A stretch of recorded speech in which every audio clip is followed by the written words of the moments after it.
shall shoot you in the knees. The knees.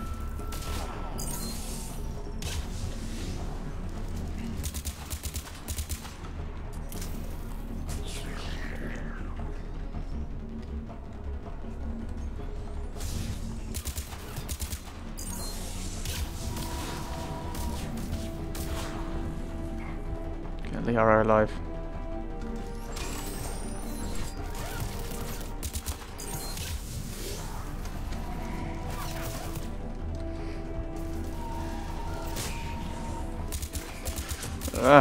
Right. It's frozen. Giant killer. Whoa! Massive explosion. How did that harvester work? Did that just like vomit forth people like the marauders? Kind of having, well, harvested the Silurians, I suppose. Oh no, there's a thing over here. Let's not forget the thing. Grenades. Reaper Black Star. Oh. Was that a thing I was meant to use that would have made that so much easier? I'm assuming so. Oh well. I do things my own way. It might be completely and utterly inefficient and stupid, but my own way. We're going to meet Victus, I assume.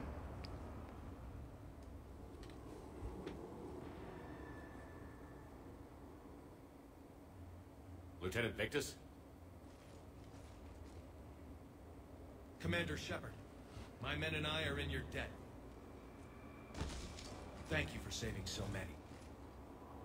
What happened here? He screwed up. Stand down, soldier. These men are dead because of him. I said, stand down. Hey, I just saved all your asses, so everyone just calm down. Lieutenant, what's going on here? I made a bad call. This is all on me. I chose caution and clever tactics over a head-on attack. And my men paid the price. What did you do? You mean the crash? Yes. We could see on Hollow that Reaper forces were blocking our intended path. Staying on course guaranteed heavy casualties. So I chose a safer route, skirting the enemy. And that took us low and through these ruins. When we encountered resistance, there was no room to maneuver. Suddenly, we were in a fight for our lives. A lot of my men lost that fight. Bad calls happen. Owning your mistake takes guts. But you have to get over it and move on. Not the Turian way. Of course. It's just fresh right now. Our mission's still a failure. When we've stabilized the injured, we'll head back to the fleet. You're abandoning your mission? We're down over 30 men. It'd be suicide. What exactly did you come here to do? There's a bomb on the planet. We were sent to defuse it. A bomb? How big? Enormous. Cerberus has it. Of course they do. If Cerberus has that bomb, you have to finish your mission. Haven't these men sacrificed enough? I understand. This kind of sacrifice is the hardest to ask for, but your men signed on for it. And so did you. My men have lost hope, Commander. Even if I wanted to finish the mission, they don't. It's your job to make them want to. How? Kick their asses. No. Appeal to honor. Their sacrifice means that others will never face what they faced here today. Remind them that those sacrifices have no honor if the mission fails. Men, I own what happened here today. But we have to carry on. No, we don't. Who cares about a few dead Krogan? It's over. We are Turian. And we will not let Cerberus succeed. Our sacrifice is the difference between life and death for this entire galaxy. Let the heroes of the 9th Platoon be remembered for performing their duties with bravery. All right, men. Shuttle's arriving any minute. We're moving out. Commander, come with us. We're a shell of what we were. We could use the help. And you're the protagonist. Send me the nav point. I'll see what I can do. Thank you. That'll give us time to do a little recon. See what we're up against. Victus, you have a second chance here. Make their sacrifice count. Understood, Commander. Hope to see you at the rendezvous.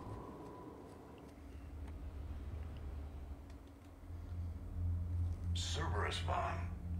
What the hell is going on, Commander? And what do the Turians have to do with it? Coordinates Victus gave me place it in the Celtic Valley. It's a heavily populated area. That's all I know. My gut says something's not right here. What do you suggest? Get the Primarch to come clean. Should we alert the Krogan military? I'd wait. We're in the dark here. Krogan-Turian relations are fragile until the genophage is cured. Let's not push it. And how about this bomb? How many troops does Cerberus have on this? No idea. All I know is we can't have them detonating that bomb. Keep me in the loop. Hack it out. Oh, right. Don't need to go up to... Primarch Victus. Don't need to go to the Primarch. Impressive work on Tuchanka. I'm grateful that... Why didn't you tell me about the Cerberus bomb? Why hide that? What else are you keeping from me? I have nothing for you. For our alliance to work, I need to trust you. Our friendship is new, Commander. Would you trust me with information that puts your people, puts Earth, at risk?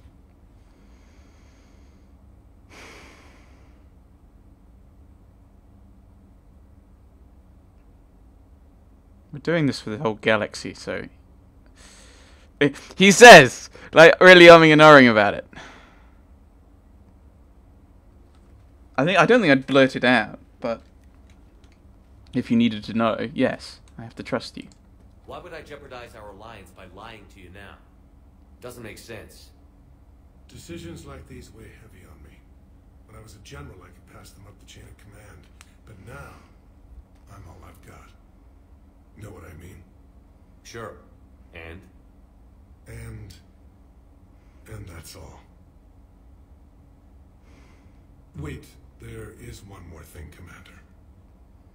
Thank you for saving my son.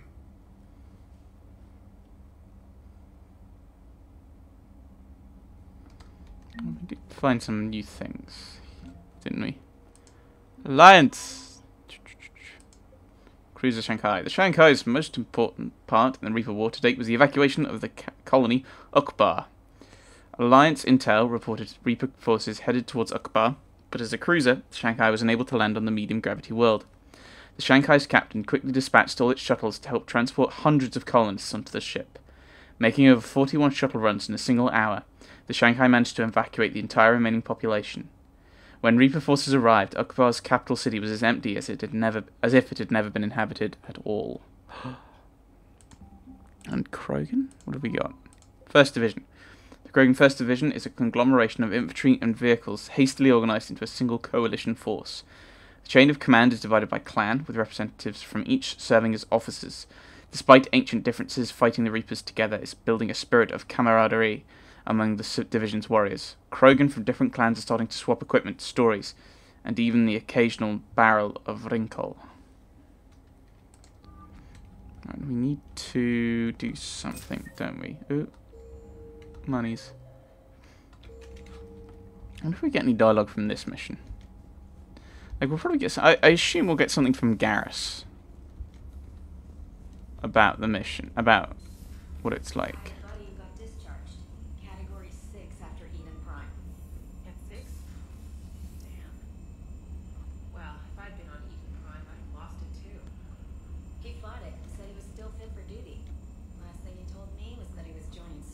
Oh dear.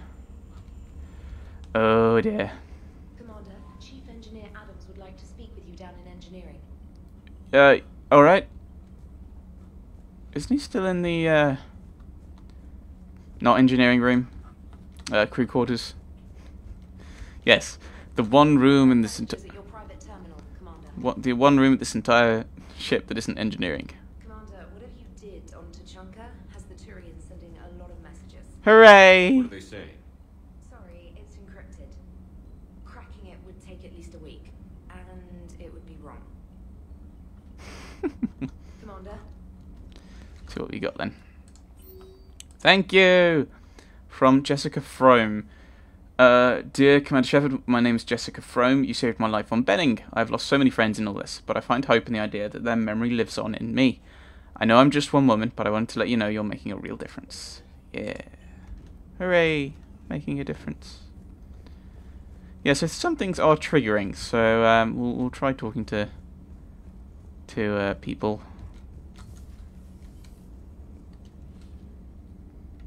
Quick save. So the right seemed to be safe. Alright, here's another one. Dates back to the Rachni Wars.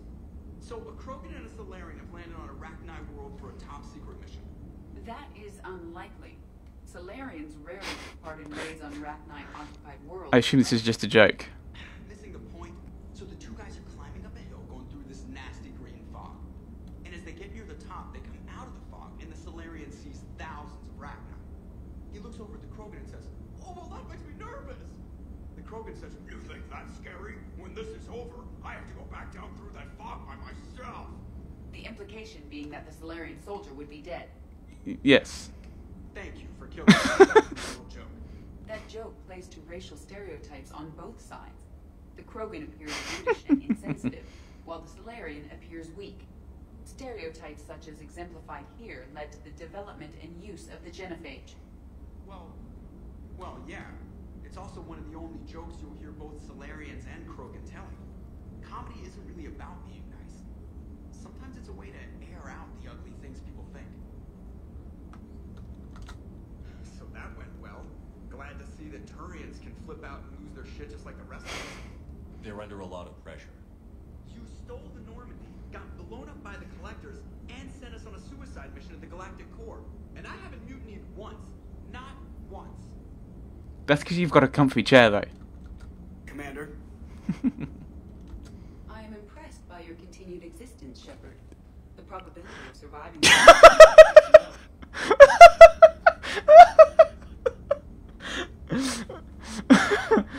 Wow, you're still alive. I think we need to work on her tact programming. Are there any tact updates for Edie that we should have installed? Yes. Hello, Shepard. Surprised you're still alive. Ah.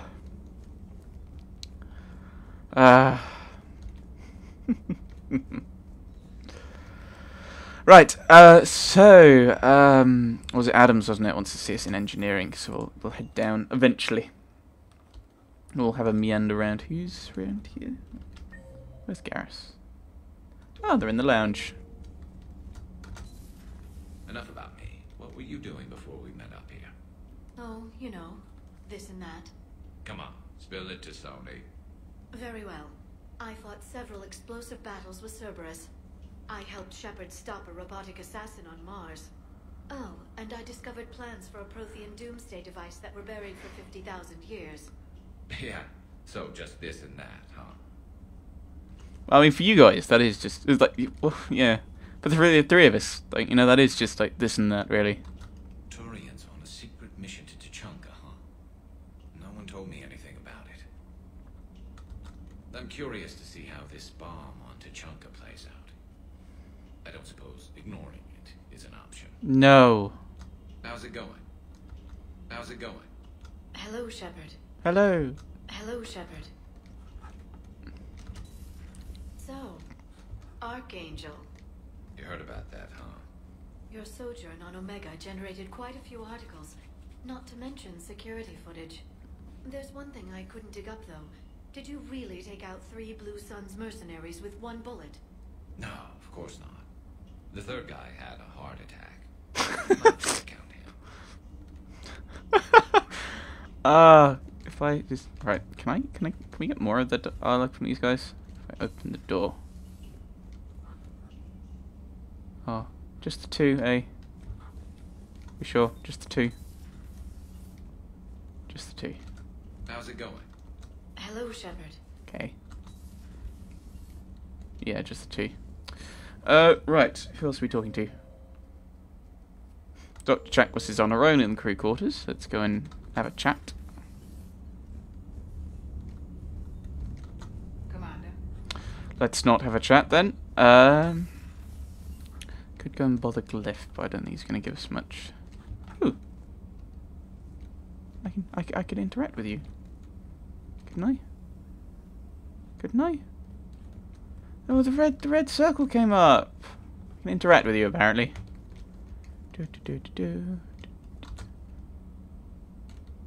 Oh, Just a salute. Okay, just a salute. Just a salute. Right, to engineering. Let's go and... Dire news from Earth. Off the radar, reaping begins in rural areas. Millions are dead in the Central Asian wilderness, even more in sub-Saharan Africa. We'll give you the gruesome view of what happens when the Reapers don't stop to indoctrinate. Now, in the battle space. Commander. Diana. Guessing she's not got anything new for us. Do we need to talk, Commander? Nope. Not right now, Ellers. Let me know when we do.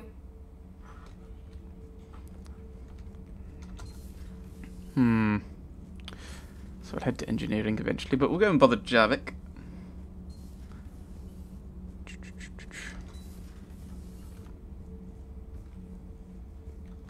I heard about the events on Tachanka.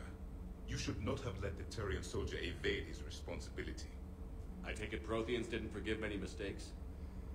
If he had been under my command, I would have marooned him in the desert, buried him in sand up to his neck, and let the wildlife feast on his eyes. If he survived that, I would have rewarded him by shooting him in the head. Good soldiers are a precious resource. The stupidity of one cannot be allowed to jeopardize the lives of the others. We're doomed, Drake. We're doomed. He doesn't like stupidity in others. We're in so much trouble. Right. Edie doesn't pilot the Normandy. She is the Normandy. No, she's a passenger in the Normandy, just like us. The ship was a spacefaring vessel before Edie even existed. Engineer Donnelly is correct. The Normandy SR-2 was completely spaceworthy prior to my installation.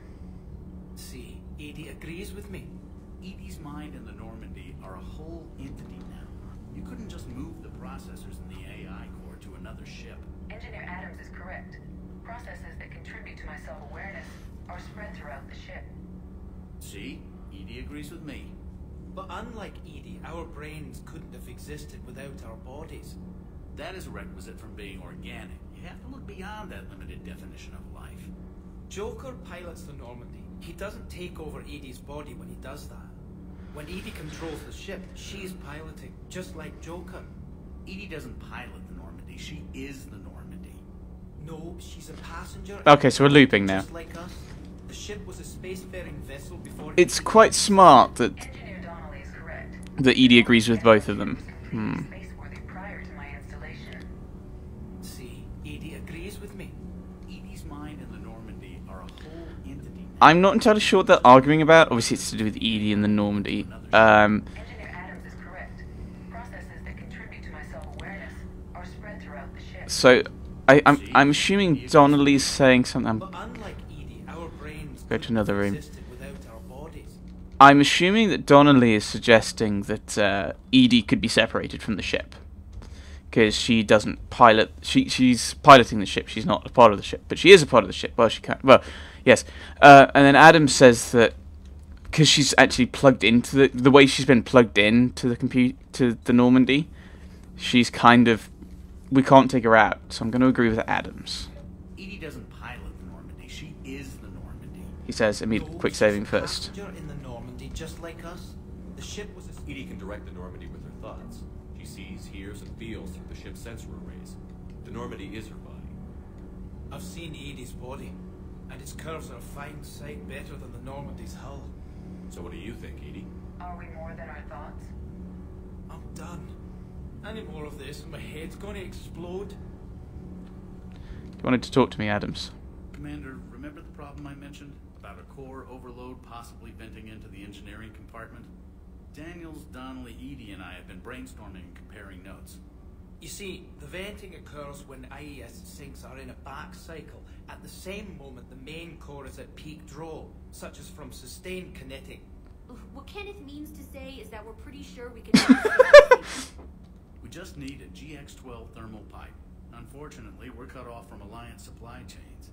Could you keep an eye out for one the next time you're on the Citadel, Commander? I've got the specs right here. Okay, so why do we need this? So that you don't die, I'm assuming? Are these modifications really necessary? It's a safety issue, not exactly critical.